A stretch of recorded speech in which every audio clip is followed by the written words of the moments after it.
I will not keep even that. ये निष्ठा, छोड़ दिया शरीर।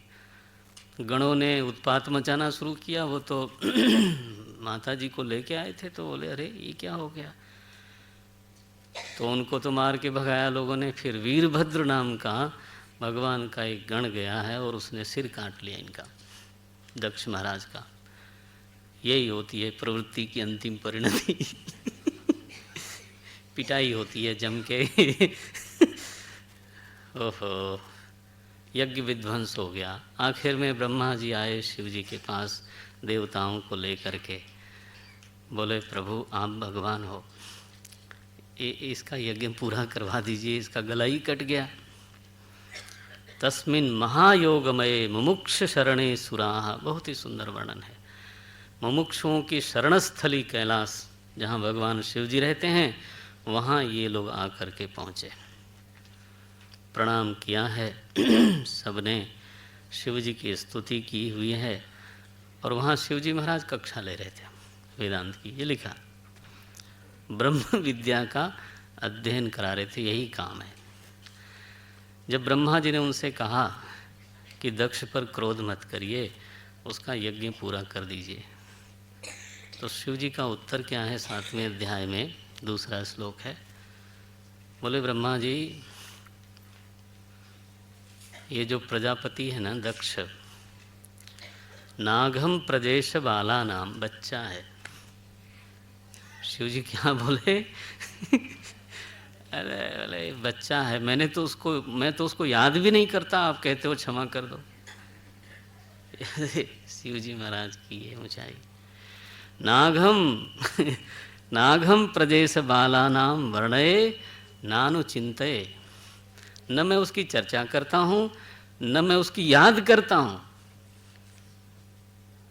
अब उसने एक अपराध किया था, उसको थोड़ा दंड मिल गया, दैट्स ऑल। अब आप आए तो याद आ गई कि अच्छा ऐसा भी कुछ हुआ है। तो मैं अब ये कहता हूँ कि एक बकरे का सिर लगाइए उसके ऊपर। ये मैं कहने वालों को वही शोभा देता है। उसकी आवाज़ में मैं निकलता है। तो सबसे सुटेबल जो मुख है वो यही है। मैं हमेशा बोलता रहेगा, याद रहेगी उसको। यही कर दीजिए, बकरे का सिर लगा दीजिए। और तो आप खड़े क्यों, बैठ जाइए, कस्टमर तो, या तो कुर्सी बैठ जाइए, वहाँ बैठना। चलिए ठीक। कब से देखो वैसे खड़े एकदम एकाग्रता से, तो हमें तकलीफ हो जाती है। ऐसा कोई नीचे बैठने का भी मन करता है किसी का। जैसे मेरे को बहुत देर तक कुर्सी नहीं जमती, कुर्सी पर भी मैं धीरे से पैर ऊपर उठाता हूँ, और बाकी लोग साधु समझ के माफ़ भी कर देते हैं, बोले ये ऐसे ही इनको बैठना भी नहीं आता। लोग घर जाते हैं, सोफे पे पैर ऊपर उठा के बैठते हैं, तो चल जाता है, अगर अदरवाइज तो असभ्य माना जाता। तो शिव जी महाराज ने कहा इसकी तो मुझे याद भी नहीं आती, छोड़िए जाइए, इसको बकरे का सिर लगाइए, यज्ञ पूरा करवा दीजिए। इस तरह से दक्ष यज्ञ की पूर्ति करवा दी। ये पूरा प्रसंग केवल इस बात पर, इस सिद्धांत की मीमांसा के लिए है कि प्रवृत्ति मार्गी का दृष्टिकोण जीवन के प्रति क्या होता है, निवृत्ति मार्गी का जीवन के प्रति दृष्टिकोण क्या होता है। ये दोनों में कदाचित विरोध हो तो हो। निवृत्ति मार्गी हमारे शिवजी निर्वैरः शांत विग्रहम चराचर गुरुम आत्मा रामम निर्वैरम, उनकी ओर से नहीं होता विरोध। विरोध होता है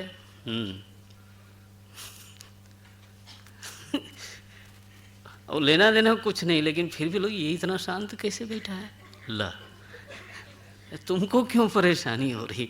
बोले नहीं, कुछ करो। अरे तू कर भाई, तुमको रोका नहीं जा रहा है तो दूसरे को क्यों परेशान। निवृत्ति सबको समझ में नहीं आती। ये 7 अध्यायों में ये मीमांसा की गई। बोलते हैं मैत्रेय जी महाराज कि इस तरह से सती जी ने अपना शरीर छोड़ दिया था। उनकी भक्ति को तो देखिए विदुर जी, शिव जी के प्रति ऐसी भक्ति है कि उनके विरोधी का दिया हुआ शरीर भी उनको नहीं चाहिए। ऐसी गाढ़ी निष्ठा है, ऐसी गाढ़ी भक्ति है। बाकी पदार्थों की तो बात ही छोड़ दीजिए। तो आकुति का विवाह हो गया, प्रसूति का विवाह हो गया, उसकी भी कथा हो गई। देवहूति का भी विवाह हुआ, उनकी कथा हुई। अब पुत्रों की कथा करते हैं। 5 संतानें हुई थी। तो प्रथम जो हैं वो उत्तानपाद हुए, उनकी कथा आरंभ की। उन्हीं की कथा से ध्रुव जी की कथा का प्राकट्य होता है। उत्तानपाद महाराज हैं, सिंहासन पर बैठे हैं, तो उनकी 2 पत्नियां हैं। बड़ा विचित्र विचित्र नाम है, सुनीति और सुरुचि। ये सांकेतिक नाम भी है। तो एक तो हैं जिनकी नीति सुंदर है, तो दूसरी हैं जिनकी रुचि सुंदर है। तो she had the very high taste, इसको बोलते हैं सुरुचि। अब नेचुरली जब सुरुचि संपन्न कोई हो तो उनका पहनना, उनका बनना, उनका बिगड़ना you know everything was with the test. Suniti ji जो हैं वो नीति विरुद्ध हो तो फिर नहीं करती। तो जो सुरुचि है नेचुरली उसकी जो संतान होगी उसका नाम हुआ उत्तम। The person who has the high taste he will produce the best. तो स्वाभाविक है। सो उनके लड़के का नाम पड़ा उत्तम। सुनीति के लड़के का नाम पड़ा ध्रुव, निश्चलम। ध्यान देना, नीतिमान निश्चलता की ओर जाता है, स्थायित्व की ओर जाता है, लंबी पारी खेलता है। और ये जो रुचि वाले लोग हैं, टेम्पटेशन के पीछे भागने वाले लोग, वो उनका लड़का उत्तम होगा लेकिन बस होगा, ध्रुव नहीं हो सकता। सो महाराज एक दिन बैठे थे और उनकी गोद में उत्तम खेल रहा था और वहीं सुरुचि भी बैठी हुई थी। उस समय 5 वर्ष के ध्रुव जी महाराज पधारे। अब वो उनके पिता हैं तो उनका भी मन हुआ कि मैं भी गोद में चढ़ूं। तो जब उन्होंने हाथ उठाया गोद में जाने के लिए, हाथ इसीलिए उठाते हैं राधा जी का नाम लेने से और शिव जी का नाम लेने से। हमें किसी ने एक बार पूछा भी था, तो प्रसंग नहीं आता तो बोलने का भी मन नहीं होता कि क्यों लोग हाथ उठाते हैं। तो उसका भाव ये है कि बच्चा जब माँ की गोद में चढ़ना चाहता है और खिलौनों से ऊब जाता है तो वो इंगित करता है कि अब मैं खेलना नहीं चाहता, अब मैं तुम्हारे पास आना चाहता। तो वो कैसा करता है, यही उसकी मुद्रा है। ठीक है। और अगर माँ ने नहीं देखा तो और ऊंचा उठाएगा। सो जब कभी जीव, कभी साधक तो अब खेलना नहीं चाहता दुनिया से, तो कहता है कि मालिक साहब अब उठा लो, अपना लो। तो उसके लिए बोलते हैं हर हर महादेव, लाइक दैट। मेरे ख्याल से आज ज़्यादा उठेंगे हाथ। भाव आ गया ना। हाँ, उस समय तो मैं शुरू में तो वृत्ति नहीं होती कि चेष्टा बहुत की जाए, लेकिन हमारा भी मन होता ही है उठाने का, ऐसी क्या बात है। आराधना वृत्ति हमको उठा ले, प्रभु से लगा दे, इसी भाव से हम लोग जय बोलते हैं, है ना। जय जय श्री राधे। देखो ये से भाव से उठना ही चाहिए। तो ध्रुव जी ने हाथ उठाया ऐसा, लेकिन वो सुरुचि की दी और देखा उत्तानपाद ने, और उनकी हिम्मत नहीं पड़ी महाराज। ऐसे भक्ति होती है।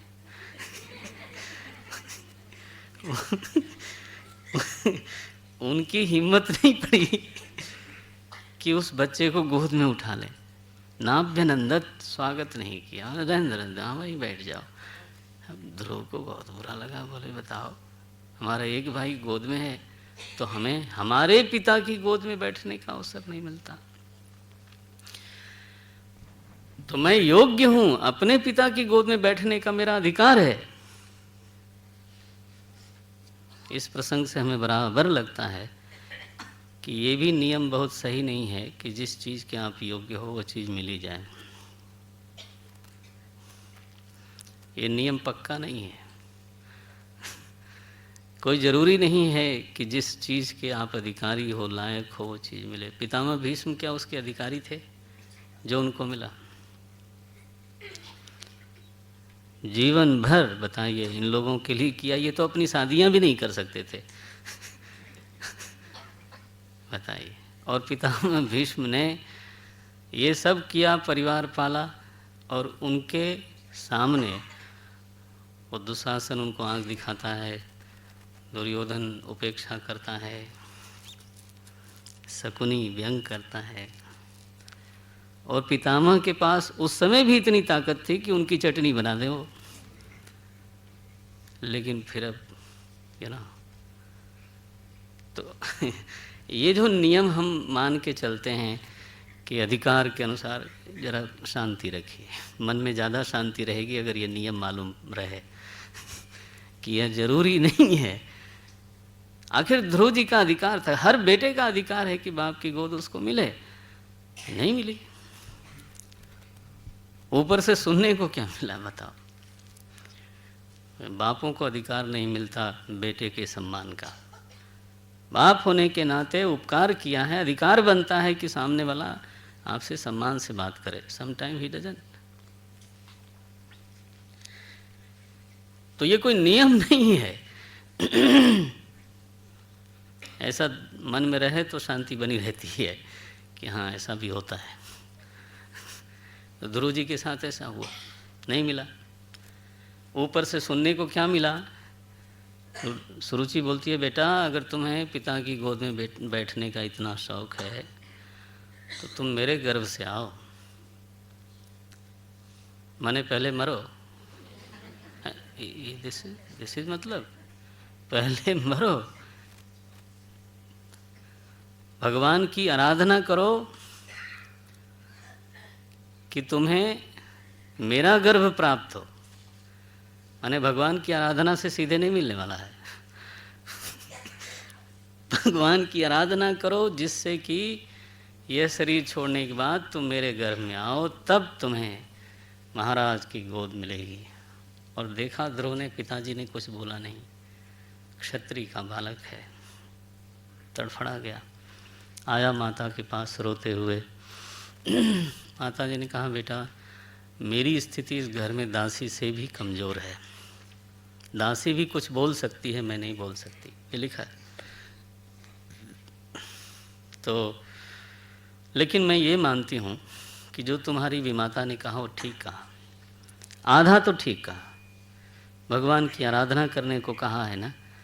ध्यान रखो बेटा, चाहे दुनिया के सारे दरवाजे बंद हो जाएं, ये दरवाज़ा हमेशा खुला रहता है। आराधना का जो द्वार है वो कभी बंद होता नहीं। हमारी विडंबना ये है कि जो द्वार खुला है उधर जाते नहीं। हम लोग भी कोई छोटे मोटे मूर्ख थोड़ा हैं। मैंने वी आर ऑल्सो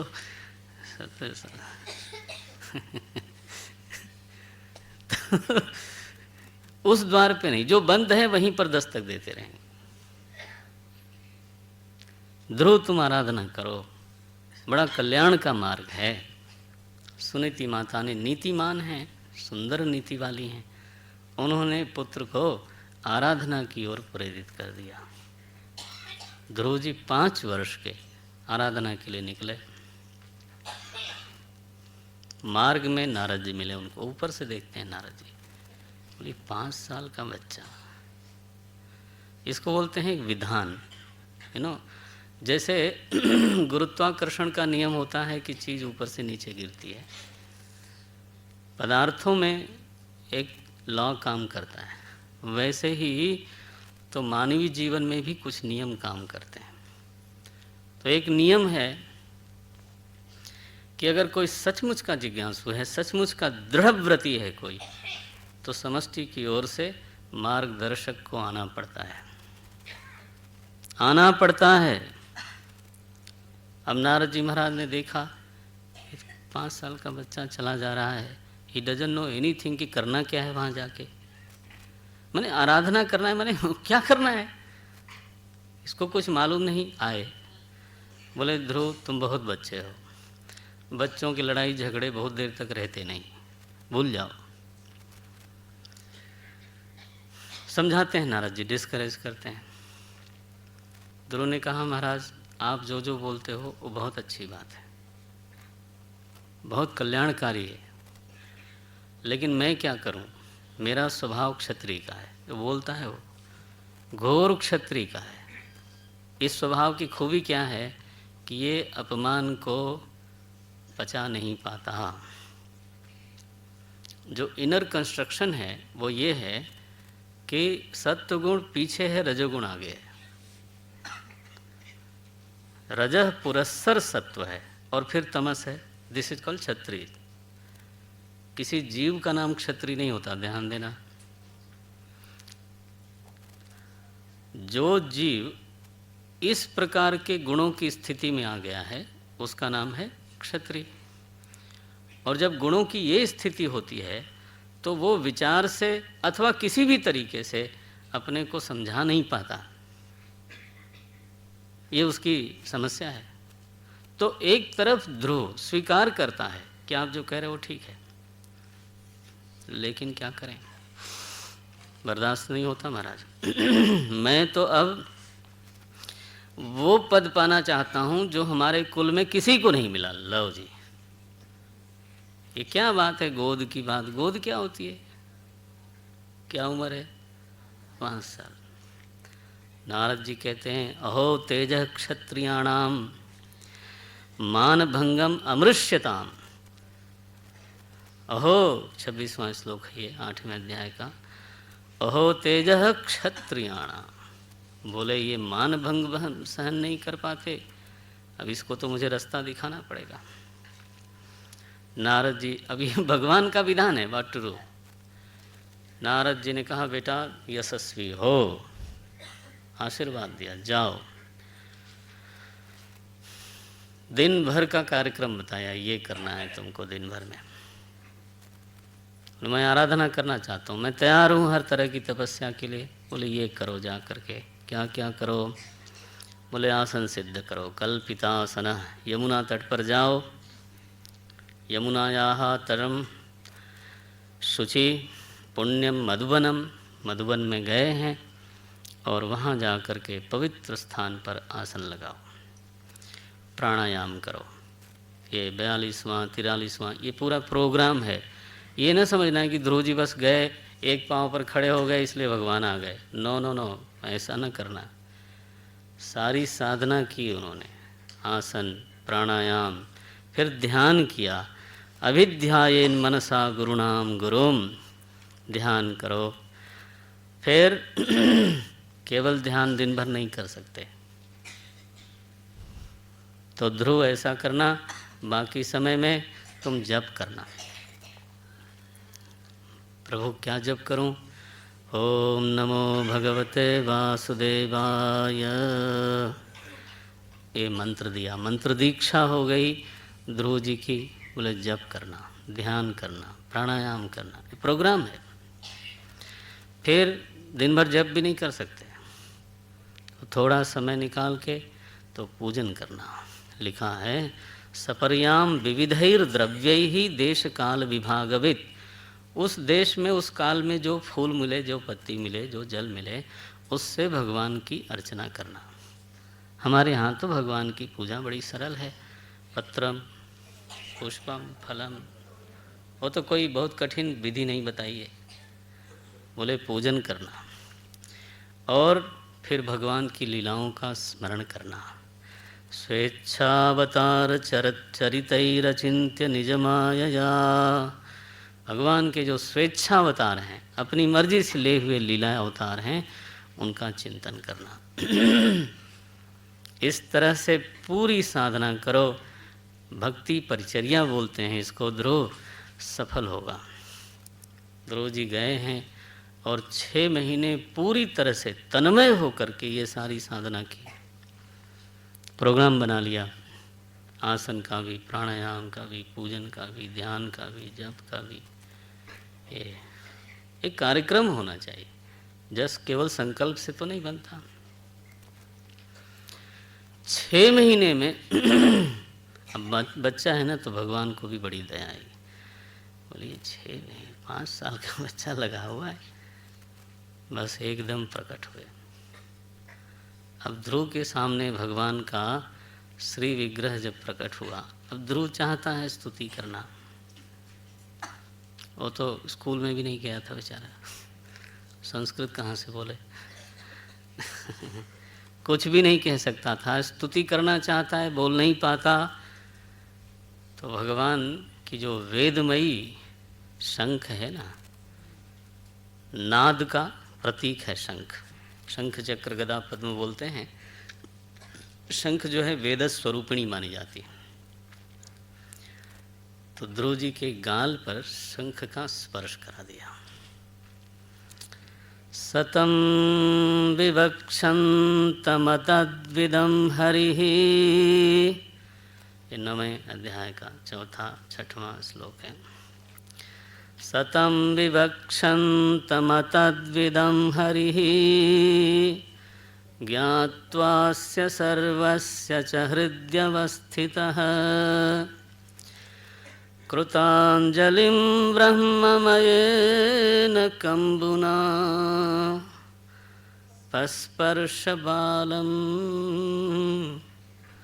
कृपया कपोले।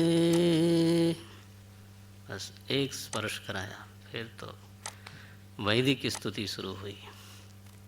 ध्रुव का पहला जो वाक्य निकलता है, योऽन्तः प्रविश्य मम वाचमिमां प्रसुप्तां, सञ्जीवयत्यखिलशक्तिधरस्वधाम्ना, अन्यांश हस्तचरणश्रवणत्वगादि प्राणान्नमो भगवते पुरुषाय तुभ्यम्। कम से कम सात्विक करनी चाहिए, और अगर उधर हो तो वहाँ से निकलना चाहिए। वैदिक सेवा तो घर में भगवान की दी हुई वाणी से ही तो भगवान की स्तुति की है, सही जगह निवेश है। भगवान की दी हुई वाणी से हम लोग कुछ और बोलते हैं, वो नहीं। तो स्तुति करी। ध्रुव जी ने कहा, प्रभु मुझे सत्संग दो, पहली मांग यही करिए। भूयादनंत महता ममलाशयानां, भक्तिं मुहुः प्रवहता त्वयि मे प्रसंगः। ओह, सत्संग मांगा और फिर अंत में भगवान बोलते हैं, वर मांगो भाई। उसके मन में तो संकल्प है कि मेरे कुल में किसी ने ऐसा पद न पाया हो। भगवान ने दिया उसको। बोले, ये ध्रुव पद देता हूँ तुमको। ध्रुव, सप्तर्षि लोग जिसकी परिक्रमा करते रहते हैं, निश्चल है ये, किसी को अभी तक प्राप्त नहीं हुआ, तो स्वीकार करो। ध्रुव जी की तपस्या सफल हुई। वहाँ नारद जी वहाँ दुखी हैं, उत्तानपाद बहुत। बोले, मैं तो त्रैण हो गया था, मेरा बेटा चला गया, बहुत दुख हुआ। नारद जी ने उनको समझाया कि कोई चिंता नहीं है, वहाँ वो साधना कर रहे हैं, सफल होने पर वो आएंगे तो स्वागत करना। जब ध्रुव जी वापस आए, इसमें अध्याय का कहो कि नहीं, मैं तो बड़ा स्थिति प्राप्त उत्तम सौतती मारी। ध्रुव जी का तो विवाह हुआ, कराती है। हिमालय में गए थे विहार करने, वहाँ उनका युद्ध हो गया यक्षों से और वो मारे गए। उत्तम मारे गए। देखो, वो तो ध्रुव नहीं थे ना, तो उत्तम को तो मरना पड़ता है, वो मारे गए महाराज। यहाँ पर ध्रुव को बहुत रोष हुआ यक्षों के ऊपर, मेरे भाई को मार दिया। तो बड़ा घनघोर युद्ध किया है ध्रुव ने। अंततः कुबेर को आके मनाना पड़ा, मनु महाराज ने आके मनाया, बेटा छोड़ दो, जाने दो। और अंततः ध्रुव जी महाराज ने बड़ा सुंदर समृद्ध साम्राज्य किया है। लेकिन हमारे यहाँ ही भागवत जी में सारे बड़े राजाओं का चरित्र ये है कि वो अंततः अपने पुत्र को युवराज बना के तो वानप्रस्थ लेते हैं। तो वो जानते हैं कि ये गृहस्थ आश्रम तो 25 वर्ष का ही होता है, ये नहीं है कि यद गत्वा न निवर्तन्ते। शास्त्र में तो है ना, माने हमेशा के लिए प्राप्त होता है ऐसा लिखा नहीं है। अब वो बात अलग है कि कभी हमको ये सूट नहीं करती बातें ये, लेकिन तो ये वानप्रस्थ को गए, इसलिए चौथे पन नृप कानन जाईं। तो ध्रुव जी महाराज गए हैं वन में और बहुत साधना तपस्या करी। अंततः उनको उनके लोक की प्राप्ति कराने के लिए तो भगवान के 2 पार्षद उपस्थित हुए। इतनी बढ़िया तपस्या साधना की है कि ध्रुव जी को भी लिखा नात्मानं स्मरद असौ इति, वो अपने को भूल जाते थे। प्रभु में तन्मयता इतनी बड़ी है कि वो भूल जाते थे। अपने होने का भान नहीं होता।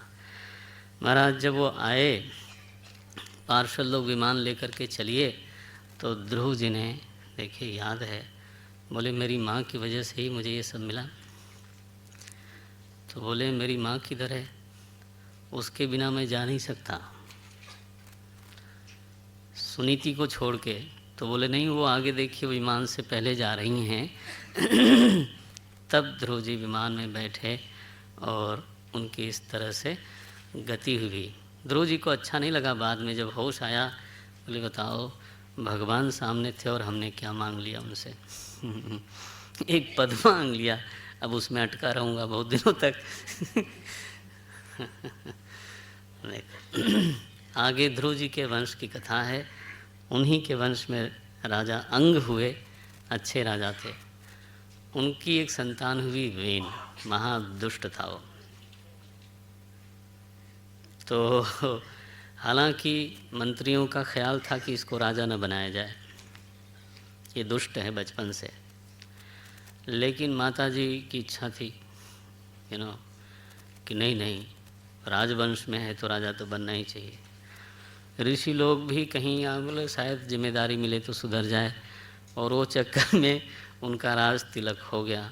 और फिर उसने जो उत्पात मचाना शुरू किया, तो वो तो राजा नहीं था, लुटेरा था महाराज। क्षत्रिय शब्द का अर्थ होता है क्षतत्राणात इति क्षत्रिय, समाज को चोट लगने से जो बचावे उसका नाम होता है क्षत्रिय। क्षत, क्षत माने चोट, क्षत विक्षत जैसे बोलते हैं, तो क्षतत्राणात इति क्षत्रिय। मनुस्मृति में क्षत्रिय का सरनेम वर्मा बोला गया है, सिंह नहीं। सिंह तो ये गौड़ी जाति है, ये मेरे ख्याल से अकबर के समय में ये शुरू हुई। भगवान राम के आगे सिंह नहीं लिखा मेरे ख्याल से। तो महाराणा प्रताप ने इसको स्वीकार नहीं किया। कभी सुना महाराणा प्रताप सिंह?